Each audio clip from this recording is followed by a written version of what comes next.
Okay, so we're going to do 14.4 here.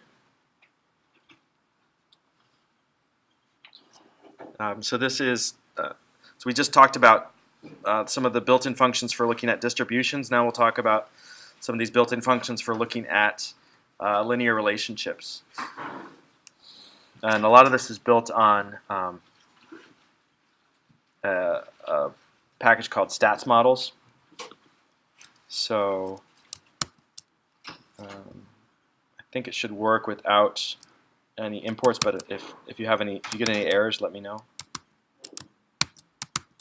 So we're going to load this data set called tips, which has information about various restaurant bills, so the total bill, the tip, the gender of the person leaving paying the bill and leaving the tip, whether they're a smoker, the day of the week, the time, and the size of the party. So we can try to figure out if there's any patterns in the data.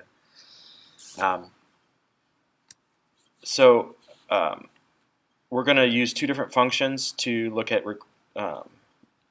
regression. So we're going to use a reg plot, which will plot data in the linear regression, and then we're going to use this LM plot, which will it's more of like a linear model, and it's a lot more flexible. So it's plot data in the regression model across what's called a facet grid object. And that is something that links Panda's data frame to the figure with a particular structure, and where we can show the same relationship on multiple subplots of the figure. So if we just want to show a simple linear regression, we can say data equals tips, and then we can specify x and y, and it will plot the x and y and the linear regression. We can do the same thing with LM plot, but there's a number of differences that, depending on what you're trying to do, you might want to use one or the other.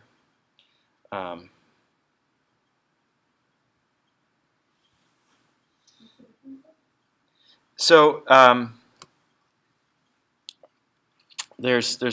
of the differences is that LM plot uses this facet grid thing so that the axes are related to each other, and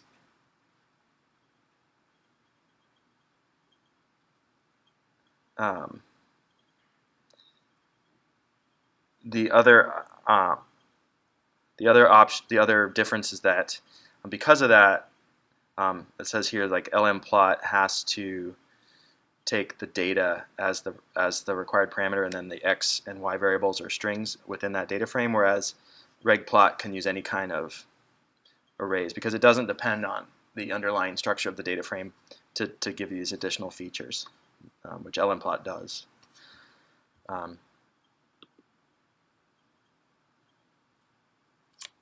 So this would be the basic scatter plot, but if we want to add some jitter to the data, so for example, these are discrete values, so the size is 1, 2, 3, 4, 5, 6, it's always one of these values, so we can add this jitter, which basically just makes the points appear a little bit offset from the axis. You can still see that they have those values, but you can see a little bit more of the distribution.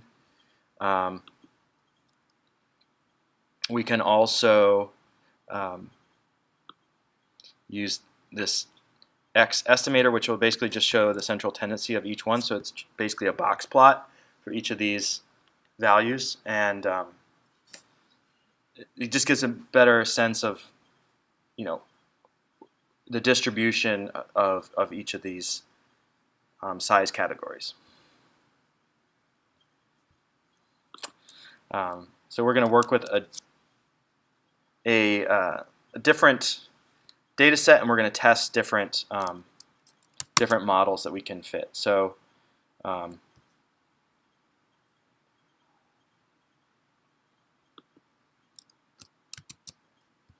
here we're just going to generate a basic linear plot of this data set. But if we use a different version of the data here, we can see that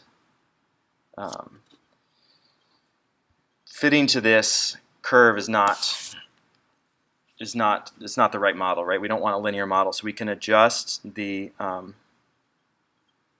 order to do a polynomial regression. And for the purpose of this lesson, don't need to worry about what these other parameters are. But you can see that, of course, if we fit this using a parametric or a polynomial model, it's a lot better fit. Similarly, we can, if we use this third data set here, there's this outlier. So if we fit a linear regression to that, we see there's this outlier. But if we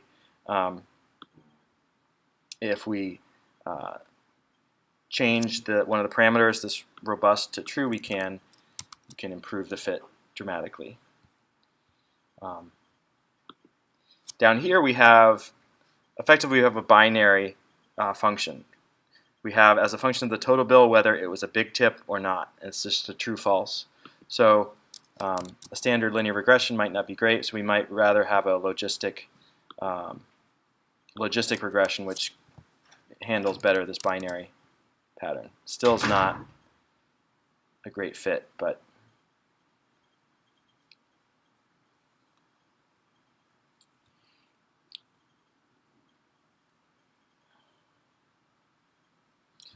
this would be a different approach where we're fitting this low s equals true type fit, so we're changing the slope of the fit as we go through the curve. It's kind of like a smoothing function. We can also use this resid plot to plot the residuals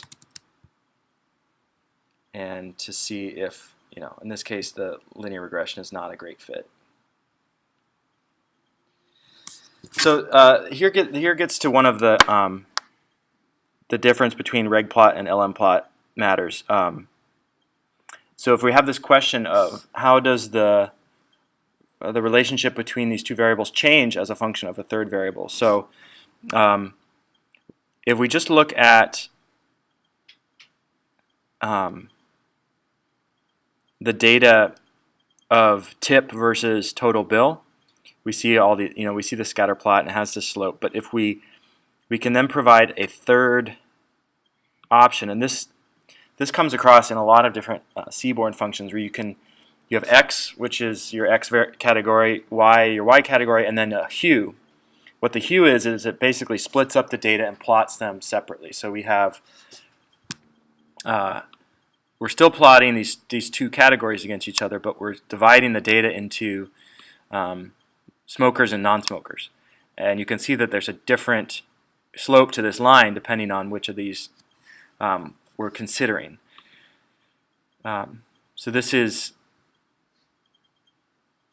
really handy. We can change the markers for these two things.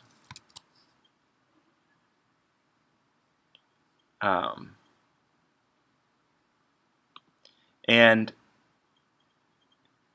there's another one of the features of LM plot is that we can have this column thing. So now we're adding a fourth category, which is here is lunchtime and this is dinner time. So we've now, because of this facet grid understands the structure of the data frame, it can plot these things really, really simply. So that's sort of where the LM plot gets its advantage. Sorry, there's a question. Yeah, so I noticed that you can just add more parameters to your arc when you plot something instead of saying x, y, and then a color, and keep adding things. It doesn't, Python doesn't care the order. So sometimes it depends on the function.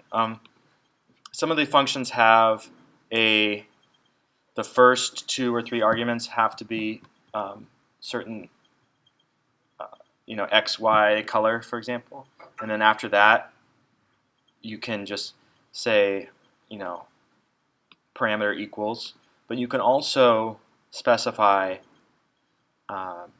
Typically with this kind of function you would just specify all of them. So and that allows you to use them out of order. So we can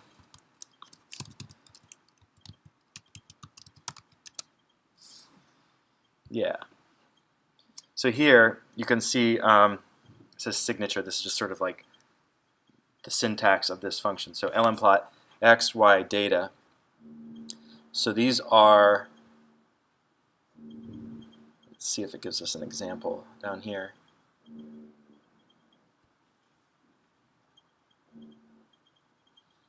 So x, y, data, but I think if we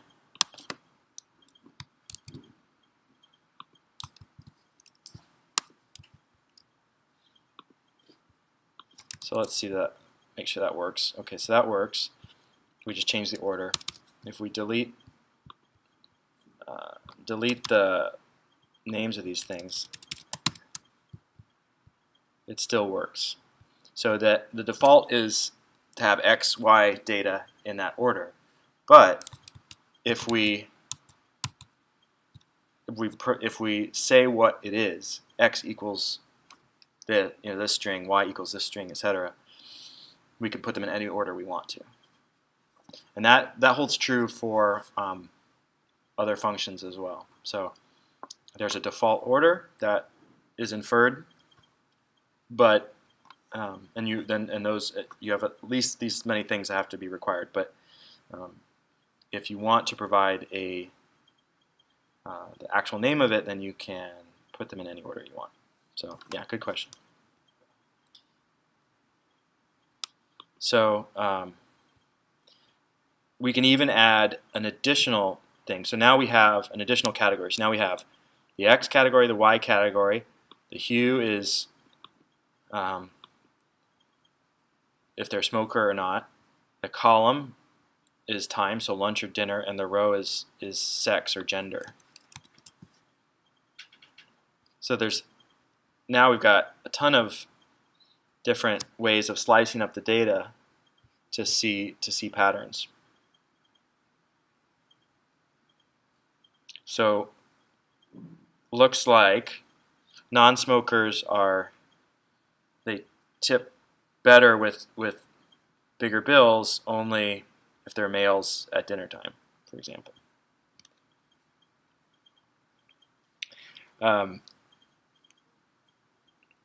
We can control the size and shape of the plot. When we make the subplot, we do fig size equals this, 5 by 6, for example, and then we plot to that axis. So that's important to make sure that figure that we made is the same one that we're plotting to in Seaborn. And we can, in this case, we have this option to do a column wrap. So even though we only have one, we don't have both rows and columns. We just have one extra thing. We can wrap that at every 2 plots. We can also not wrap, but we can control the aspect ratio. So we can say each subplot is going to be twice as tall as it is wide.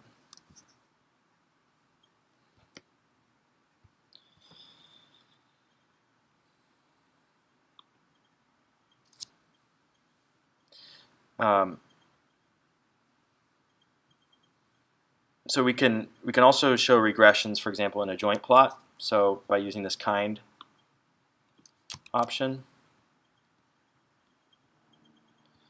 and similarly with the pair plot and reg, we can combine this pair grid with reg, so we can say we can pass 2 x variables to this, so we can now look at just based on the syntax of so this is our data, and again you'd want to have a look at pair plot just to make sure. So in this case, data is the first argument. If we wanted to be specific, we could just say data equals tips. And we have 2 x variables, 1 y variable.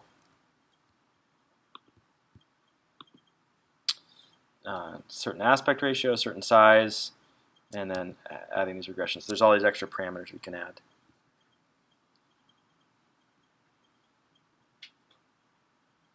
And so we can, using pair plot, we also have the option to use this hue. So we can say hue equals smoker, and so we can have the same plot here with the regression and everything, but separated out by smokers and non-smokers to see additional patterns in the data. And this hue thing comes up a lot. So for example, if you're showing a box plot with Seaborn, and you can have your categories on the x-axis and then your values on the y-axis, and then you can have a third hue where you can subdivide each box plot by a third category, which is often really useful to see patterns.